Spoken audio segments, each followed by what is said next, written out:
Let's take a quick look at this report that uses a dimensional source and uses dimensional functions to enhance the report. Now in this case, it's a basic crosstab that has country on the rows. And this country is actually a set definition. We'll see is defined down here. And in this set expression, we're simply bringing back Canada and the United States for the two countries in this report. On the columns, we're displaying the product line level, which is taken from the products dimension. And then we're displaying measures. And this is a calculation that is a set of two other underlying calculations in this query: dynamic revenue and dynamic unit cost. So let's go into the query and take a look at those two calculations.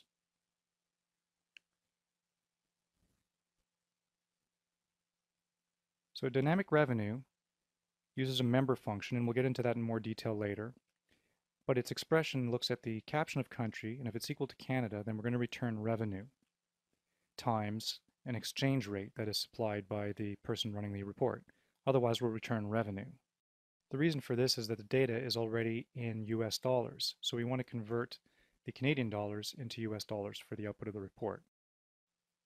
The dynamic unit cost calculation is very similar. In this case, if it's Canada, we want to return the unit sale price, and if it's United States, return simply the unit price. Let's run the report and take a look at the output.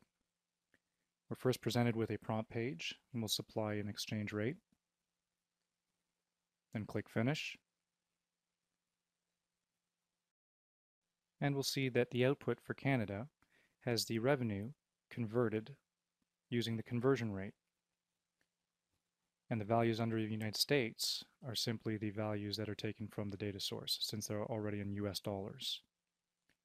For dynamic unit cost, for Canada, we return the unit sale price. And for the United States, we return unit price. Now, the if condition used in the dynamic unit cost calculation returns a member from the measure dimension regardless. But the revenue calculation returns either a member or a new value through the multiplication of the exchange rate. And this is important to understand for later in the report. Okay, so let's close this window and we'll build up this report.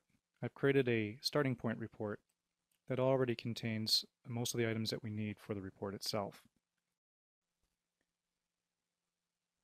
And that includes the country items on the rows and the product line on the columns. So the first thing we'll do is we'll go into the query, and we're going to add a new data item to this query. And this data item will contain an if condition.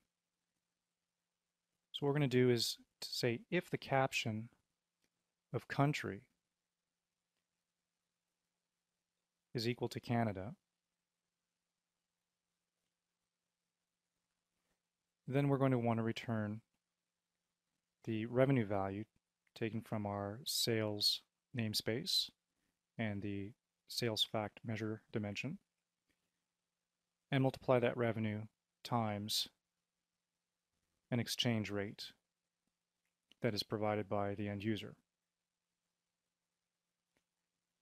Else, we'll simply return revenue.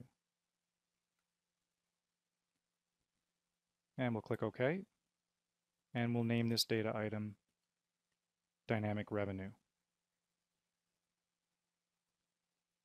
And you'll notice that revenue is automatically added to the query since it's referenced in the dynamic revenue calculation. So let's add another data item. And this one will have a similar if condition. We'll say if the caption of country is equal to Canada,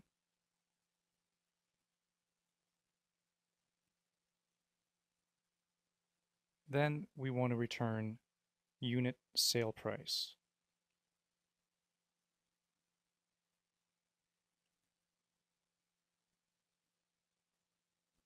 Otherwise, let's return the unit price. and then we'll click OK. And we'll rename this data item to dynamic unit price.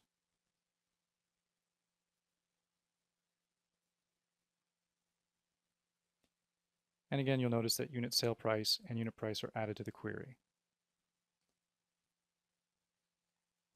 Now the next thing we want to do is add a calculation underneath product line, and this one we'll call measures.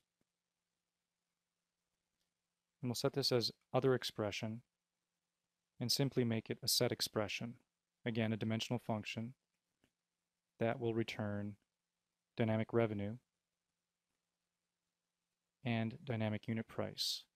Now this set expression expects to return members, and that's key. So let's click OK and run the report and see what happens. So now we see this error, invalid coercion from value to member. So the dynamic revenue calculation that we're passing into this member set is actually a value and not a member. So the way we're going to get around that is by using the member function to ensure that that item is actually a member when it's passed to this member set. So we'll go in and edit this calculation. And at the beginning, we'll simply add in the member function and open parentheses. And if we click on the member function, below we can see the syntax expected. In this case, a value expression followed by string 1, string 2, and a hierarchy. Now string 1 is the actual member name.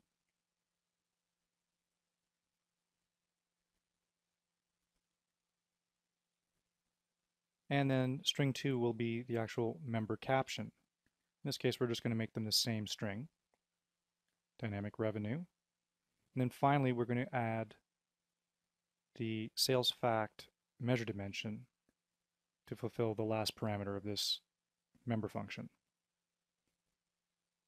So now when we run the report, we no longer see this error. We can supply a conversion rate, and we see that dynamic revenue is returned. Of course, the values under dynamic revenue could be formatted to currency. In this case, they're not. And the first row has the currency conversion applied, whereas the second row does not for the United States. Now let's take note of the column header for the dynamic unit price column. In this case, it actually returns the word measures. The reason for this is that dynamic unit price does return members, but the actual dynamic unit price calculation itself is not a member. To get around that, we can edit its calculation and add the member function as we did previously.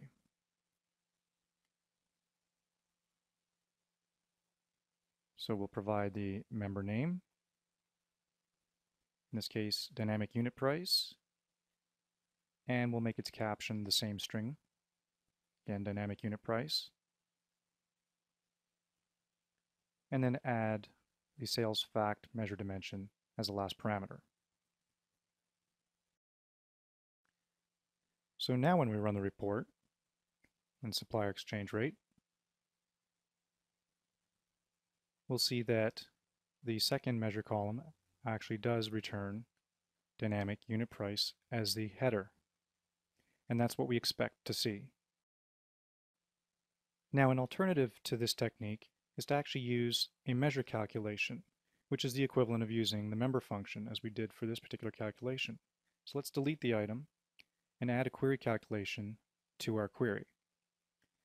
We'll set it as a calculated measure, and we'll call it dynamic unit price again.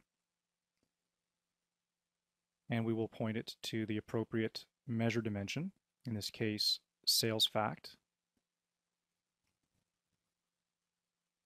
And then I'll just copy from my notepad the same expression that we used before, the if expression, and add it back into the expression definition for this new calculation, and click OK. Now, dynamic unit price is already referenced in the measures calculation, so we can simply run the report now.